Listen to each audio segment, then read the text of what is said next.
चला जाए, आज की क्लास को हम लोग समास से स्टार्ट करते हैं। समास कहें तो कंपाउंड। कंपाउंड का अर्थ मिश्रण होता है। अन्य इस तरह से हम लोग कह सकते हैं कि समास एक प्रकार का मिश्रण है। यहाँ तो चीनी और पानी का मिश्रण तो होगा नहीं। क्योंकि हम लोग व्याकरण पढ़ रहे हैं ना, व्याकरण शब्दों का मेल है, शब्दों का खेल है। तो यहाँ शब्दों का मिश्रण होगा और हम लोग समझने का कोशिश करते हैं कि कैसे शब्दों का मिश्रण समास होता है। इन्हीं को समझने के लिए हम लोग तस्वीरों का यूज करते हैं, जिनमें पहला जो आपका है, ये जो देख रहे हैं, यह आपका देशभक्तों का तस्वीर।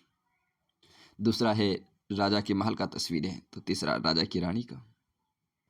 यानी कि अगर मैं आप लोगों से बोलूं कि देश के भक्तों का तस्वीर है, राजा के महल का तस्वीर है, राजा की रानी का तस्वीर है, तो आप लोगों को अजीब फील नहीं हो रहा?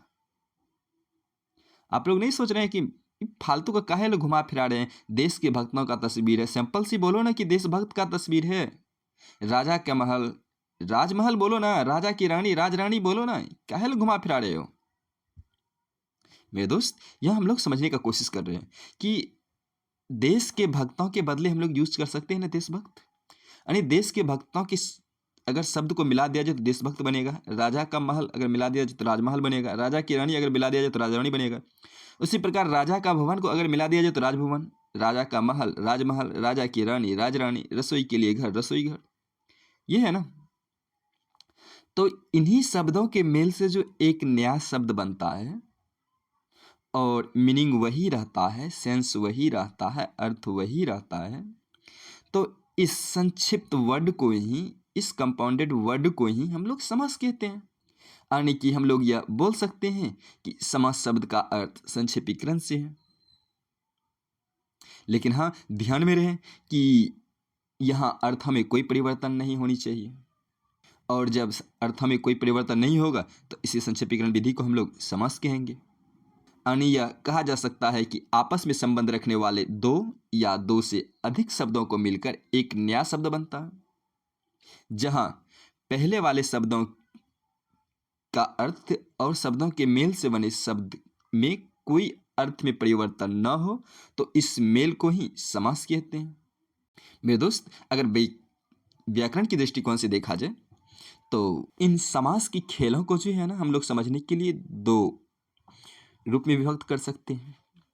एक है समास पद, तो दूसरा समास विग्रह। यानी कि विग्रह का सेंस व्याख्या से है। जैसे कि अगर सत्याग्रह है ना, कि सत्य के लिए आग्रह, सत्य के लिए आग्रह विग्रह हो गया तो सत्याग्रह समस्त पद हो गया। देश के लिए भक्ति समास विग्रह हो गया तो देशभक्ति समास पद हो गया। तो वही गंगा जल समस्त पद है, गंगा का जल समास विग्रह है। भरपेट समस्त पद है तो पेट भर विग्रह है। राजा का भवन समस्त विग्रह है तो राजभवन समस्त पद है। राजा का महल समस्त विग्रह है तो राजमहल समस्त पद है। आप लगभग जो है ना इन चीज़ों को समझ चुके होंगे। तो चलिए अब हम लोग जो है ना देखते हैं कि समास के भेद कितने हैं। तो मेरे दोस्त, अगर समास की भेद की बात की जाए ना, तो समास के मुख्यतः चार भेद हुआ करता है। एक अव्ययीभाव समास, दूसरा तत्पुरुष समास, तीसरा द्वंद्व समास, तो चौथा बहुब्रीहि समास। अगर हम लोग समास के पहले भेद अव्ययीभाव समास को देखें तो अव्ययीभाव का शाब्दिक अर्थ है अव्यय हो जाना। इस समास में पहला पद अव्यय होता है तथा समस्त पद अव्यय बन जाता है और वह अव्ययीभाव समास कहलाता है। इन सभी पदों के रूप को देखा जाए तो इन सभी में जो है ना पहले पद की प्रधानता होती है।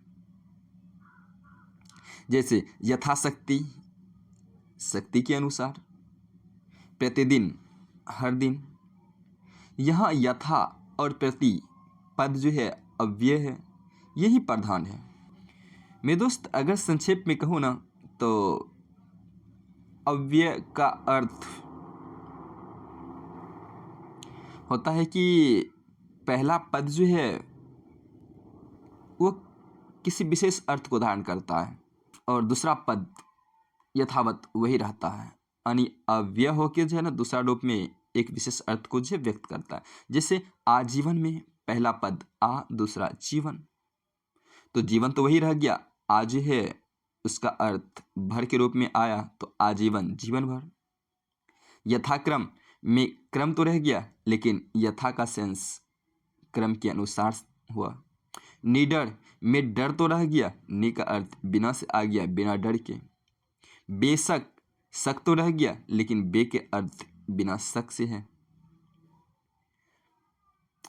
इसी प्रकार अगर देखा जाए तो आमरण मरण तो रह गया लेकिन यहाँ आ का अर्थ मन पर्यंत से है। यहाँ आप समझ रहे हैं ना कि वहाँ देखिए, इनको समझने के लिए हम लोग जो है ना कि आजीवन और आमरण को देखा जाए तो आजीवन में आ जीवन, आमरण में आ मरण, यानी कि जीवन वहाँ आ का अर्थ जो है ना जीवन भर से है तो आमरण मरण पर्यंत से है। यानी यहाँ आ जो है ना आ जो शब्द है इसका अव्यय होके समय के अनुसार से उसका अर्थ विशेष हो जाता है और वो समय समय पे चेंज होते रहता है। जैसे यथा संभव है ना, तो संभव को देख लीजिए, संभव है लेकिन यथा का अर्थ यह हो गया कि जैसा संभव हो। और वहीं अगर यथा विधि की देखा जाए तो विधि है ना, यथा का अर्थ विधि के अनुसार से है। आप देख रहे हैं ना कि यथा संभव जैसा संभव हो और यथा विधि विधि के अनुसार, यानी वो जगह जगह पे जो है ना अपना मीनिंग चेंज कर रहा है ताकि जो है ना उसकी अर्थों में परिवर्तन ना आए। निसंदेह में संदेह रह गया और नि का अर्थ हो गया बिना से, तो संदेह के बिना। इसी प्रकार से जो है अविभाव को हम लोग समझ सकते हैं।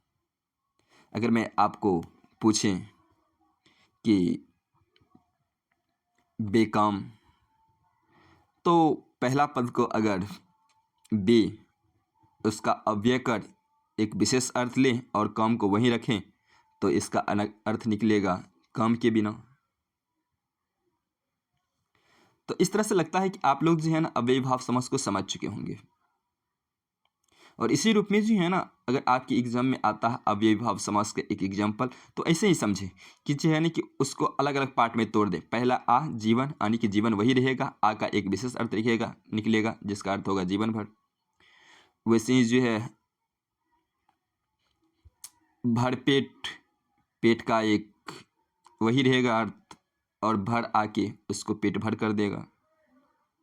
यथामति, मति रहेगा लेकिन यहाँ अथा का अर्थ के अनुसार हो जाएगा तो मति के अनुसार। ऐसे ही जन आप अव्ययीभाव समास को पकड़ेंगे। चलिए हम लोग जो है ना थोड़ा सा तत्पुरुष समास की बात कर लेते हैं। देखिए अगर तत्पुरुष में जो है ना तत् और पुरुष को देखा जाए तो तत् का अर्थ होता है उसका, पुरुष का अर्थ होता है आदमी। तो यानी हम लोग कह सकते हैं कि तत्पुरुष का शाब्दिक अर्थ उसका आदमी से है। इस समास में पहला पद प्रधान न होकर दूसरा पद की प्रधानता होती है। यानी कि कह सकते हैं कि जिस समासिक पद का उत्तर पद प्रधान हो उसे तत्पुरुष समास कहते हैं। इनको समझने के लिए हम लोग चलिए कुछ एग्जाम्पल देखते हैं। तो राजमहल, यानी यहां जी है ना कि महल की प्रधानता है जो कि है कि राजा का महल, यानी महल किसका है तो राजा का है। राह खर्च, राह के लिए खर्च। राजकुमार, राजा का कुमार। धनहीन, धन से हीन।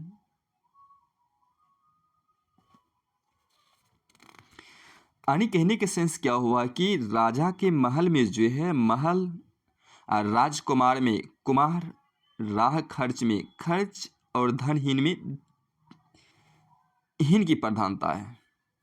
और इस प्रकार ये सभी तत्पुरुष समास के उदाहरण हैं। चलिए इनको और स्पष्ट करने के लिए जो है ना हम लोग तत्पुरुष के भेद को देखेंगे तो और ज़्यादा क्लियर हो जाएगा। अगर तत्पुरुष के भेद को देखा जाए तो इनके मुख्यतः 3 भेद हुआ करता है। एक कर्मधार है, दूसरा द्विगु, तीसरा नय। यानी ये जितने भी जो है ना इनके भेद है सभी भेदों में उत्तर पद की प्रधानता होगी क्योंकि ये तत्पुरुष समास है। हम लोग यहाँ से स्टार्ट करते हैं तत्पुरुष की भेदों को नए समाज से, क्योंकि जो है इनको समझना ईजी है और ऐसे ऐसे हम लोग आगे बढ़ेंगे। अगर नए तत्पुरुष समास को देखा जाए तो नए का अर्थ न से है, नए का अर्थ अ से है, नए का अर्थ नहीं से है, नए का अर्थ निगेटिव से है। तो इस प्रकार कहा जा सकता है कि नए तत्पुरुष जिस समस्त पद में पहला पद निषेधात्मक हो, जैसे असंभव में अ निषेधात्मक है, असंभव मतलब ना संभव।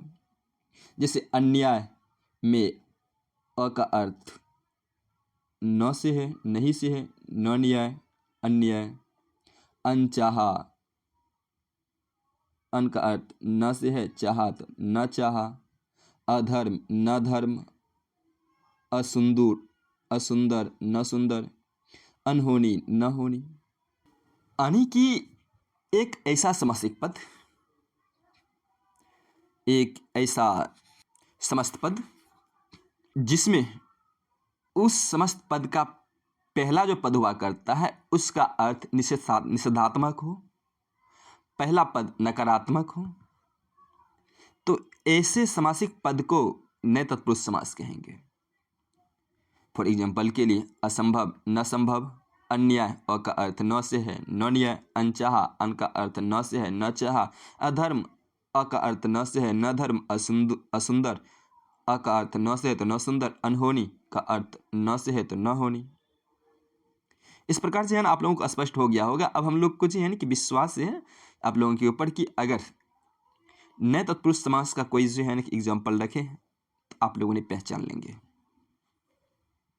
चलिए हम लोग जो है ना बात कर लेते हैं द्विगु समास को, क्योंकि द्विगु समास भी जो है ना समझने में इजी होता है। इस कारण से हम लोग पहले द्विगु समास को देख लेते हैं। देखिए द्विगु समास में जो होता है ना कि उसका जो पहला पद जो हुआ करता है संख्यावाचक है। वैसे जो है ना द्विगु कहने से नहीं लग रहा है कि दो मतलब एक संख्या को दर्शा रहा है, बस ऐसे ही समझे कि जहां पहला पद संख्यावाचक हो और समस्त पद समूहवाचक बन जाए उसे द्विगु समास कहते हैं। जैसे त्रिलोकी में त्रि जो है ना ये पहला वर्ड संख्यावाची हो गया, लोकी लोक, यानी तीनों लोकों के समूह को त्रिलोकी कहते हैं। चौमासा, चौ का अर्थ चार से है, संख्यावाचक है। मासा का अर्थ मौसम के समूह से है, तो 4 महीनों के समूह को, 4 मौसम के समूह को चौमासा कहते हैं। वैसे अगर चौराहा, चौ का अर्थ 4 से है, राह का अर्थ राहों का समाहार से है, तो 4 राहों का समाहार चौराहा। वैसे ही त्रिवेणी में जो है कि त्रि का अर्थ 3 से है, वेणी का अर्थ वेणियों के समूह से है, तो हो गया 3 वेणियों का समूह। पंचवटी 5 है, 5 का अर्थ संख्यावाचक है, और वटी तो 5 बटों का समूह पंचवटी। चवन्नी 4 अनी आनों का समूह है, 4 आनों का समूह चवन्नी। द्विगु समास को समझने के लिए जो है ना कि काफ़ी मेहनत करने की जरूरत नहीं है। सिंपल सी बात है, पहला पद संख्यावाचक है, बस वो द्विगु में चला जाएगा। और नए समास में पहला पद का अर्थ ना से है, नहीं से है, निगेटिव से है, तो नए समास हो गया। चलिए हम लोग जो है ना कर्मधारय समास की बात कर लेते हैं। जिस समास में पद का पहला खंड विशेषण और दूसरा विशेष्य हो। मैंने बोला है ना कि तत्पुरुष समास के जितने भी भेद होंगे, जितने भी उपभेद होंगे, उन सभी में जो है उत्तर पद की प्रधानता होगी। इसी कारण से यहाँ भी जो है ना दूसरा पद को तो विशेष रखना ही है, पहला पद विशेषण होगा। और पहला पद उपमान हो सकता है तो दूसरा उपमेय होगा। यानी इस प्रकार कहा जा सकता है कि जिस समास में पद का पहला खंड विशेषण और दूसरा विशेष्य हो, अथवा पहला पद उपमान हो और दूसरा उपमेय हो, उसे कर्मधारय समास कहते हैं। आप लोग फंस गए होंगे, भारी लग रहा होगा ना। चलो इसको जो हम लोग इजी करते हैं। और यहाँ याद रखना कि इसके उत्तर पद भी जो है ना प्रधान होंगे। जैसे नीलकमल है, नीलकमल में जो है ना कि इसको हम लोग अगर तोड़ें तो नीला कमल होगा। यानी विशेष जो है ना यहाँ कमल है, और वो नीला जो है ना, नीला कलर का कमल, वो नीला जो है उसका विशेषण है। जैसे क्या है, पीतांबर, यहाँ अंबर का अर्थ वस्त्र से है, तो पीत यानी कहने का सेंस वैसे अंबर की बात कर रहा है जो जो है ना पीत के समान है। यानी पीत है जो अंबर, उसे पीतांबर कहते हैं। यानी कहने की सेंस चर्चा तो पीतांबर की मतलब जी यानी कि अंबर यानी वस्त्र की हो रही है, और उनकी विशेषता के तौर पे जो है ना ये बोला जा रहा है कि पीत है जो अंबर, पीतांबर। यानी काली मिर्च, यानी यहाँ भी चर्चा मिर्च की हो रही है, लेकिन जो है ना उनकी विशेषता यह है कि वो काली है, काली जो मिर्च। स्वर्ण कमल, यानी यहाँ भी चर्चा कमल की है, लेकिन उसके विशेषण के रूप में जो है स्वर्ण का यूज किया गया। यानी ऐसा कमल जो स्वर्ण के समान हो, स्वर्ण है जो कमल, स्वर्ण कमल। उसी प्रकार अगर चंद्रमुख की बात की जाए तो यहाँ चर्चा मुख की हो रही है, लेकिन जो है ना यहाँ चंद्र कहने का सेंस चंद्र के समान से है, तो चंद्रमुख। नीलकंठ को देख लिया जाए तो यहाँ भी जो है ना कंठ की चर्चा हो रही है, लेकिन उनके विशेषण के तौर पे नीला यूज किया गया, यानी कहने से नीला है जो कंठ, नीलकंठ। सज्जन को देखा जाए तो यहाँ भी जो है ना जन की चर्चा है, और लेकिन ये सत्य से मतलब है इसका सेंस सत्य जन, यानी सत्य है जो जन। अब महारानी, वैसा रानी जो महान है, महारानी। नील गगन, यानी गगन की चर्चा है, जो नीला है गगन, नील गगन। यानी जो है ना इसी तरह से जो हम लोग तोड़ के जो है ना शब्दों को देख के ये देखने का कोशिश करेंगे कि अगर कोई समासिक पद में जो है पहला पद विशेषण को दर्शा रहा है, पहला पद उपमान को दर्शा रहा है, जहाँ दूसरा पद विशेष्य हो, यानी कि उस पद का विशेषता बता रहा हूँ पहला पद, दूसरा पद उपमेय हो, यानी कि पहला पद उस शब्द का उपमान हो, तो ऐसे शब्द को जो है ना कर्मधारय समास कहेंगे। चलिए अब हम लोग जो है समास के तीसरे भेद की ओर चलते हैं, वो है आपका द्वंद्व समास। मेरे दोस्त, द्वंद्व, द्वंद्व कहने का सेंस क्या है, दो दो, यानी जिस समास में दोनों पद प्रधान हो तो उसे द्वंद्व समास कहते हैं। और इसमें ध्यान देने वाली बात है कि यहाँ जो है दो पदों का समुच्चय बोधक होगा, और यहाँ जो है इसके बीच में जो है कनेक्टिव वर्ड के रूप में और हो सकता है, तथा हो सकता है, या हो सकता है, अथवा हो सकता है, एवं हो सकता है, इस सब का जो है ना लोप हो जाता है, इसे द्वंद्व समास कहते हैं। जिसे स्वर्ग और नरक में जो है ना स्वर्ग और नरक को जो अगर और को हटा दिया जाए तो स्वर्ग नरक द्वंद्व समास है। सीता और राम, सीता और राम में और को हटा दें तो सीताराम है, यानी दोनों ही प्रधान है, दोनों का एक अपना महत्व है। स्वर्ग का अपना महत्व है, नरक का अपना महत्व है, सीता का अलग महत्व है तो राम का अलग महत्व है। सुख अलग रूप में जाना जाता है तो दुख अलग रूप में जाना जाता है, यानी दोनों दो ढाल तलवार है। और वही है कि दोनों का जो कनेक्टिंग वर्ड जो हुआ करता है, यानी कहें तो कंजंक्शन, वो खत्म हो जाता है, और ऐसे शब्द जब मिल जाते हैं तो उन शब्दों को द्वंद्व समास कहते हैं। जैसे राधा और कृष्ण, और को हटा दे तो राधा कृष्ण। देश व विदेश, देश विदेश। राजा और रंक, राजा रंक। दाल और रोटी, दाल रोटी। पाप तथा पुण्य, पाप पुण्य। अन्न एवं जल, अन्न जल। आज और कल, आजकल। इसी तरह से ऐसे जितने भी वर्ड मिलेंगे ना वो आपका द्वंद्व समास का एग्जाम्पल होगा। जैसे मैं आपको पूछूं सुख और दुख कौन सा समास है, तो आप लोग भी यहाँ समझेंगे सुख और दुख, सुख अलग है, दुख अलग है, दोनों से है ना दो धारी तलवार है। और अगर इस बीच से अगर और को हम लोग हटा दें तो सुख दुख हो जाएगा, और ये द्वंद्व समास होगा। इस प्रकार मैं कह सकता हूं कि आप द्वंद्व समास को भी समझ चुके होंगे। चलिए अब हम लोग जो है बहुब्रीहि समास को समझने का कोशिश कर रहे हैं। बहुब्रीहि समास उस समास को कहते हैं, यानी ब्रीहि का अर्थ व्याख्या से है, बहु का अर्थ विशेष से है। यानी कि जिस समास में कोई भी पद प्रधान ना होकर किसी अन्य शब्द का विशेषण बन जाते हैं बृहत रूप में, तब वह बहुब्रीहि समास कहलाता है। कि जिस समास में कोई भी पद प्रधान ना होकर किसी अन्य पद का विशेषण बन जाते हैं, ध्यान दीजिएगा। जैसे क्या हम लोग ले लेते हैं पीताम्बर। पीताम्बर को मैंने कर्मधारय में भी देखा,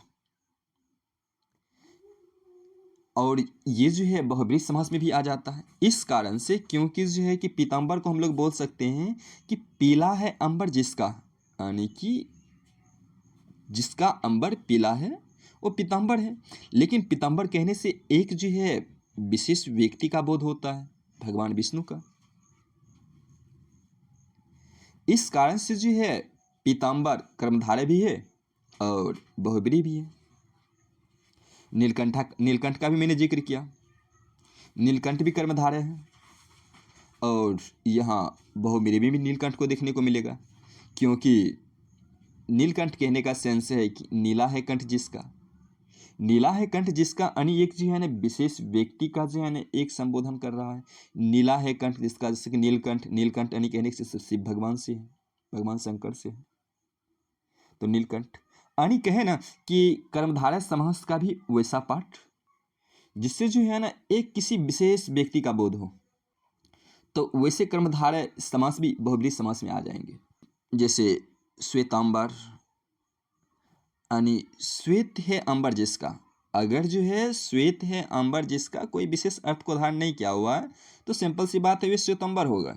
लेकिन जैसे ही श्वेत है अंबर जिसका कहने का सेंस सरस्वती माता से बोध हो, तो वो बहुब्रीहि समास हो जाएगा।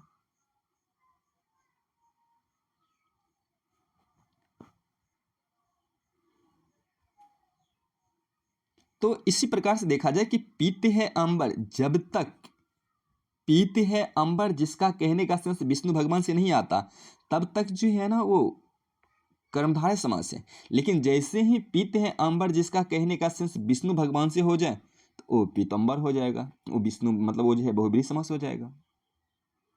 आने से यानी ये कि समय के अनुसार से ये डिसाइड होगा क्या व्यक्ति विशेष की चर्चा कर रहा है। अगर व्यक्ति विशेष की चर्चा कर रहा है तो बहुब्रीहि होगा। एक बार मैं फिर से कहना चाहूंगा, अगर श्वेत है अंबर यानी श्वेत है जिसका अंबर, श्वेत है जिसका वस्त्र कहने से किसी सामान्य आदमी का बोध हो रहा है, तो वो कर्मधारय है। लेकिन जैसे ही जो है ना कि उसका बोध श्वेत है अंबर जिसका कहने का सेंस सरस्वती माता से आता है, तो वो बहुब्रीहि हो जाएगा। और यहाँ आपने जो है कर्मधारय और बहुब्रीहि को समझने का कोशिश किया होगा, दोनों में अंतर भी आप लोगों को स्पष्ट हो गया होगा। तो आने कहने से चलो हम लोग कुछ इसकी एग्जांपल को देख लेते हैं कि पीताम्बर, पीत है अंबर जिसका अर्थात विष्णु से है। नीलकंठ, नीला है कंठ जिसका, यानी कहने के सेंस भगवान शिव का एक नाम है नीलकंठ। और लंबोदर, लंबा है उदर जिसका, यानी कहने के सेंस किसी एक विशेष व्यक्ति को जाता है जिसका उधर लंबा है, वो गणेश है। दशानन, दस है आनंद जिसके, दस है आनंद का अर्थ मुख से है। दस है मुख जिसके, दस है आनंद जिसके, दशानन यानी कहने के सेंस रावण का बोध हो रहा है, तो बहुब्रीहि है। विषधर, विष को धारण करने वाला, यानी कहने के सेंस जो विष को धारण किया उसका सेंस सांप से है, तो विषधर हो गया, बहुब्रीहि समास। अंशुमाली, अंशु का अर्थ किरणों से है। अंशु, अंशु है माला जिसकी अर्थात सूर्य, अंशुमाली है। श्वेतंबर, श्वेत है अंबर जिसके, यानी सरस्वती माता की बात कर रहा है, तो श्वेतंबर बहुब्रीहि समास है। धर्मात्मा, धर्म में आत्मा है जिसकी, विशेष व्यक्ति है, तो धर्मात्मा बहुब्रीहि समास हो गया। इस प्रकार से आज की क्लास को हम यही खत्म करते हैं, और आप लोग समास को समझने का कोशिश किए होंगे। आशा है कि अगर इन समास से कहीं भी, चाहे वो बीपीएससी का हो या फिर दरोगा का हो या फिर बिहार पुलिस का हो, अगर इन सभी एग्जामों में से आपका ये क्वेश्चन आता है, तो मैं आशा करूँगा कि आप लोगों से समास का क्वेश्चन तो नहीं छूटेगा। फिर मिलते हैं कभी अगली क्लास में। थैंक यू, आपका दिन शुभ हो, धन्यवाद।